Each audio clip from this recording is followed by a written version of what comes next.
मध्य प्रदेश की सभी भर्तियों पर लगा ब्रेक। ऐसा क्यों बोला जा रहा है, ये जानने के लिए आप वीडियो को एक बार देखिएगा ज़रूर और वीडियो के अंत में एक बार सोचिएगा ज़रूर। तो इस थंबनेल पर जितनी भी बातें लिखी हैं उन पर चर्चा करते हैं। सबसे पहले हम ये जो रेड कलर में जितनी भी भर्तियाँ लिखी हुई हैं इन पर चर्चा करेंगे। सबसे पहली भर्ती है वन रक्षक और जेल की भर्ती। इसमें आपके 2000 से ज़्यादा पद थे और इसका पेपर आपका 20 जून को इसका पेपर ख़त्म हुआ था और जुलाई के आखिरी सप्ताह में इसका रिज़ल्ट आपका आना था। रिज़ल्ट के बाद आपके 20 अगस्त के बाद इसकी फिजिकल स्टार्ट होके और सितंबर के एंड या फिर अक्टूबर की शुरुआत तक इसका आपको ज्वाइनिंग दे दी जाती। तो ये तो हुई वन रक्षक और जेल डिपार्टमेंट की भर्ती की बात। अगली जो भर्ती है ग्रुप 5 स्टाफ नर्स की भर्ती। इसमें 5000 से ज़्यादा पद हैं, 5000 से ज़्यादा पद हैं और इसका पेपर आपका 3 जुलाई को हुआ था, जिसका रिज़ल्ट आपका 1 अगस्त के पहले सप्ताह में आना था और आपकी जो ज्वाइनिंग की प्रोसेस थी वो अगस्त के अंत में शुरू होनी थी। अगली जो भर्ती है ग्रुप 4 असिस्टेंट ग्रेड 3। इसमें आपके 3000 से ज़्यादा पद हैं और इसका जो पेपर हुआ था वो 18 जुलाई को ख़त्म हुए थे। इसका रिज़ल्ट अगस्त के तीसरे सप्ताह में आना था और इसकी जो ज्वाइनिंग होनी थी वो सितंबर में स्टार्ट होनी थी।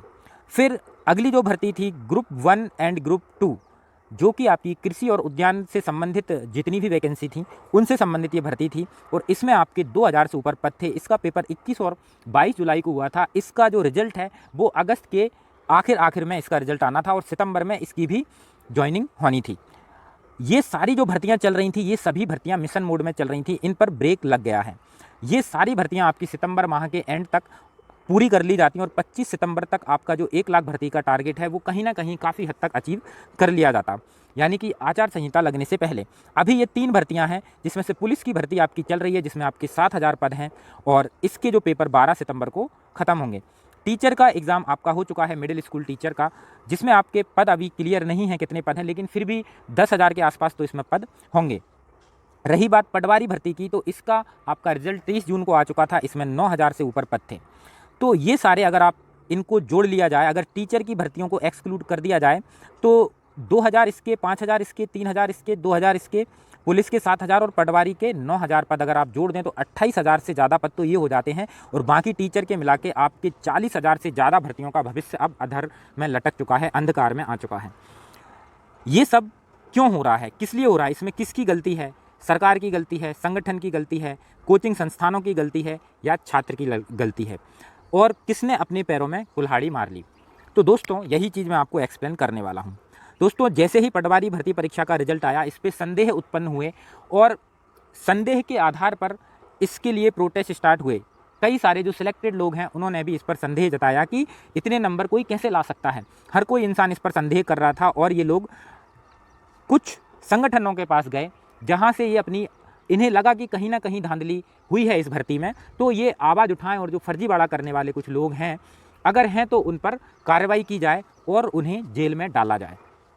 तो इसलिए छात्र संगठनों के पास गए और संगठनों ने कोचिंग वालों के साथ मिलकर एक आंदोलन चलाया और उस आंदोलन का असर ये हुआ कि इस पूरी भर्ती प्रक्रिया पर ब्रेक लग गया। मेरी बात को कुछ लोग अन्यथा ले सकते हैं लेकिन ये बात बिल्कुल सत्य है, क्योंकि छात्र लोग इसलिए गए थे कि भर्ती पर ब्रेक ना लगे, भर्ती पर रोक ना लगे, लेकिन अगर कहीं पे भ्रष्टाचारी हैं, किसी ने घोटाला किया है तो उनकी जो प्रक्रिया है उसको प्रक्रियाबद्ध तरीके से उनकी जांच की जाए, उनको जेल में डाला जाए और भर्ती प्रक्रिया को किसी भी स्तर पर नहीं रोका जाए। जिन्होंने मेहनत से सिलेक्शन लिया है, 8600 बच्चों का रिजल्ट इसमें आया हुआ है।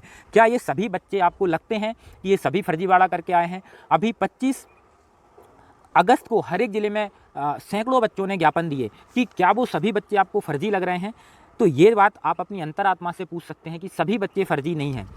अगर कुछ फर्जी बच्चे हैं तो उन सब के लिए एक जांच आयोग बिठा दिया गया है जिसकी रिपोर्ट 31 अगस्त तक आनी थी, लेकिन अब वो रिपोर्ट नहीं आ रही है क्योंकि अगली जो उन्होंने जांच के लिए 18 ज़िले ही कंप्लीट हुए हैं और 35 ज़िले अभी भी बच गए हैं। तो ये जांच प्रक्रिया कितनी लंबी चलेगी, सरकार इसको कितना खींचेगी?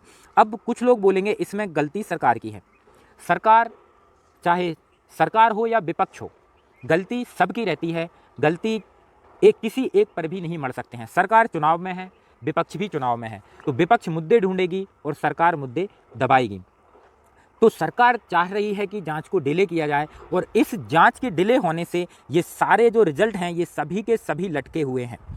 तो हमने ये कभी भी मांग नहीं की थी कि जांच को डिले किया जाए। हमने यही मांग की है कि जांच समय पर और सही तरीके से की जाए, जो फर्जी हैं उनको बाहर निकाला जाए। लेकिन कुछ लोग जो स्वार्थवश इस भर्ती में, स्वार्थवश इस आंदोलनों में वो एंटर कर गए, जो लोग सिर्फ एग्ज़ाम को कैंसिल कराने के पीछे पड़े रहे, एग्ज़ाम को री एग्ज़ाम कराने के, अपने आप को एक दूसरा अटैम्प्ट देने के लिए अपने स्वार्थवश इस भर्ती के जो आंदोलन है, ये जो पूरी प्रक्रिया है, इसमें कूद गए और इस प्रक्रिया ने एक बहुत बड़ा एक रूप ले लिया, क्योंकि जो फेल कैंडिडेट है उनकी संख्या ज़्यादा है।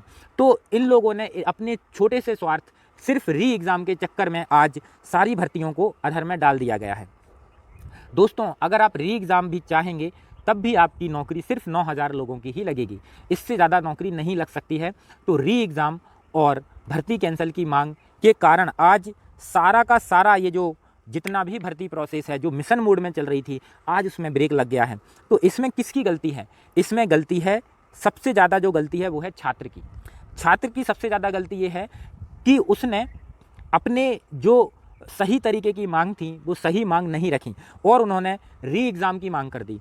और री एग्ज़ाम की मांग, एग्ज़ाम कैंसिल की मांग के कारण सरकार ने भर्ती पर रोक लगाकर जांच बिठा दी, और जांच कब तक पूरी होगी ये किसी को नहीं पता। आज के समय इन सभी भर्ती प्रक्रियाओं के रिजल्ट आ जाने चाहिए थे और सितंबर माह में लगभग 30 से 40 हज़ार लोगों को उनकी नियुक्ति मिल जानी चाहिए थी, जो कि अब मुश्किल, बिल्कुल मुश्किल लग रही है। तो अभी आप इसी चीज़ को जानें कि यहाँ पर जिम्मेदारी और जवाबदेही किसकी तय की जाएगी, छात्रों की, कोचिंग की, संगठनों की, या फिर सरकार की। सरकार और विपक्ष से तो हमारा कोई लेना देना है ही नहीं। मैं बस संगठन, कोचिंग और छात्रों से बात करूंगा। सबसे पहले मैं संगठनों से बात करूंगा कि आप छात्र संगठन है, छात्र हितैषी संगठन की आप बात करते हैं, तो क्या आप सिर्फ धांधली के आरोप लगाना जानते हैं? क्या आप किसी भर्ती को पूरा कराने की कोई मंशा नहीं रखते क्या? अभी कई सारी, ये जैसे कि वन रक्षक की भर्ती है, इस पर आरोप लगा हुआ है।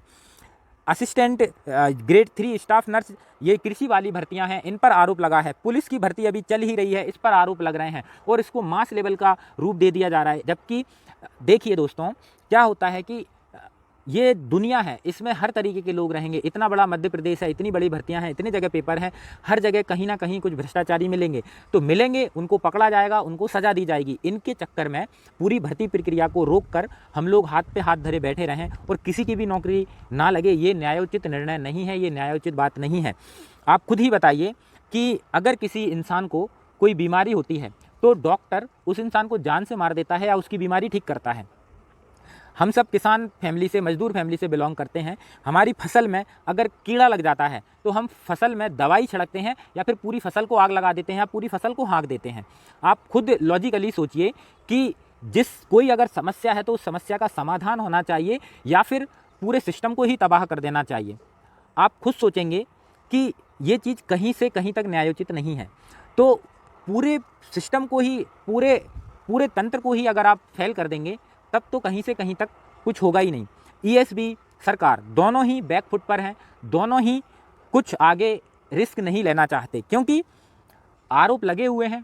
अगर हम जांच की मांग करते, पैरेलल भर्ती की मांग करते, क्योंकि आपने देखा होगा कि अदर एग्ज़ाम हैं, अन्य बहुत सारी परीक्षाएं हैं जहां पर एग्ज़ाम की प्रोसेस को कभी नहीं रोका गया है। ज्वाइनिंग दे दी गई है, लेकिन जांच साथ में चलकर जो दोषी हैं उन पर कार्रवाई की गई है। आपने कई सारे एग्जाम्पल देखे होंगे। आपने यूपीएसआई का एग्जाम्पल देखा होगा जहां पर 351 से ज़्यादा लोगों को अरेस्ट किया गया है, लेकिन भर्ती को नहीं रोका गया है। आपने हमारे एमपी में कई सारी शिक्षकों की भर्तियां देखी होंगी और भी कई सारी परीक्षाएं हैं जहाँ पर आपने देखा होगा। लेकिन आप छोटे से स्वार्थ सिद्धि बस की री एग्ज़ाम हो जाए, हमें एक अटेम्प्ट मिल जाए, उसकी वजह से आप इन सभी बच्चों का भविष्य खराब कर देंगे, तो ये कहीं से कहीं तक न्यायोचित नहीं है। तो संगठन को ये मांग करनी चाहिए कि जांच समय पे करके समय से नियुक्ति दी जाए और जो दोषी हैं उन पर कार्रवाई ही की जाए। ये मांग आपके मैनिफेस्टो में सबसे ऊपर होनी चाहिए। बाकी जो कोचिंग संस्थान है, क्या आप बच्चों से सिर्फ मोटी फीस लेने के लिए ही उनको पढ़ाते हैं? क्या आप नहीं चाहते कि वो एक नौकरी में जाएं और वो अपने जो संघर्ष हैं, जो उन्होंने इतने सालों तक संघर्ष किया है, वो उसका कुछ फल पाएँ, उसका कुछ उनको आउटपुट मिले, कि दिन रात वो लाइब्रेरी में, कोचिंग इंस्टीट्यूट की मोटी मोटी फीस भरते हुए और अपनी जवानी को ऐसे ही, अपने समय को ऐसे ही बर्बाद करते रहें?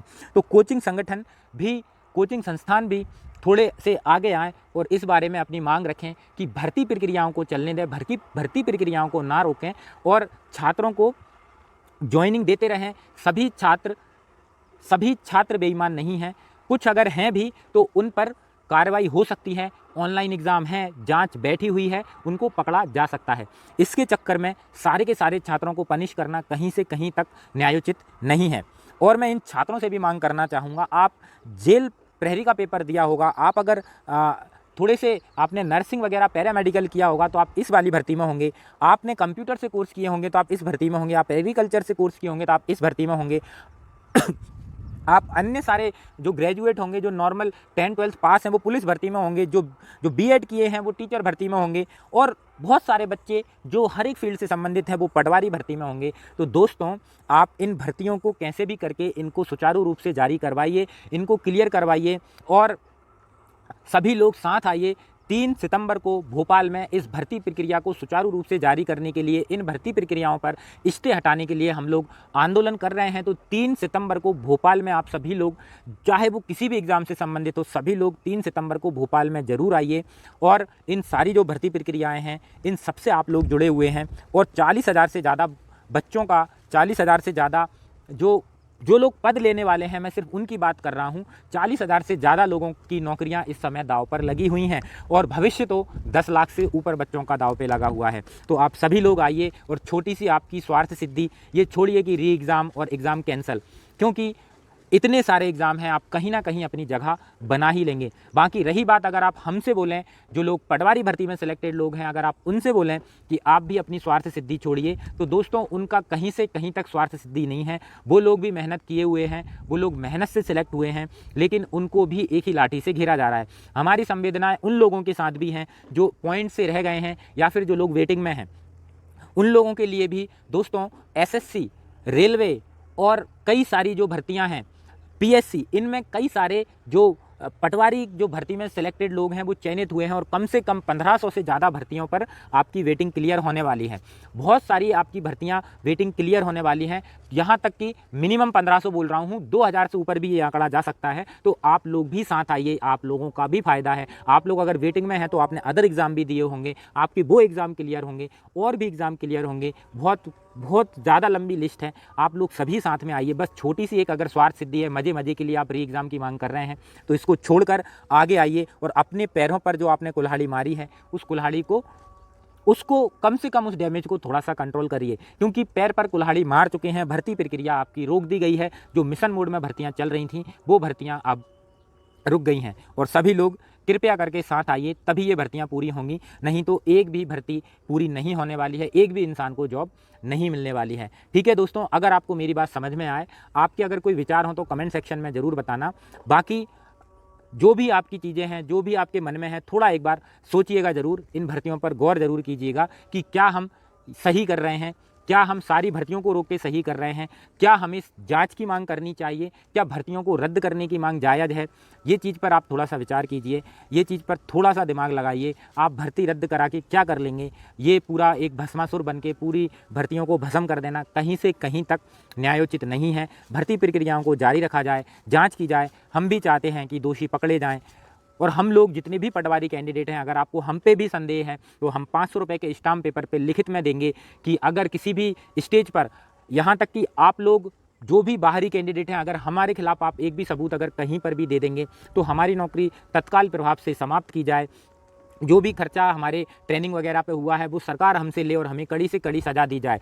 और जांच की रिपोर्ट है, उसमें बिल्कुल जल्दबाजी ना करें, आराम से जांच करें, एक एक तथ्य को खंगालें, और जो भी सबूत आपके पास हैं वो पेश करें, और दोषियों को पकड़वाएं, तंत्र को सुधरवाएं। लेकिन तंत्र को नष्ट ना किया जाए। तंत्र में सुधार जरूरी है, तंत्र को नष्ट करना कहीं से कहीं तक ज़रूरी नहीं है। हम खुद चाहते हैं कि जो लोगों ने गलती करी है उन्हें सज़ा दी जाए, लेकिन सभी को सज़ा ना दी जाए। मैं फिर से वही बात बोलूँगा कि अगर किसी इंसान को कोई बीमारी होती है तो डॉक्टर उसकी बीमारी का इलाज करता है, हम उसकी बीमारी का इलाज करवाते हैं, उसको जान से नहीं मारते। कोई अंग खराब हो जाता है तो उस अंग का या तो इलाज कराते हैं या उसको काट दिया जाता है, लेकिन जान से नहीं मारा जाता। हमारे खेतों में, फसल में कीड़े लग जाते हैं तो हम उसमें पेस्टिसाइड छिड़क कर उस कीड़े को समाप्त करते हैं, ना कि पूरी फसल को आग लगा देते हैं या हाँकते हैं। इन चीज़ों पर आप थोड़ा सा विचार कीजिए।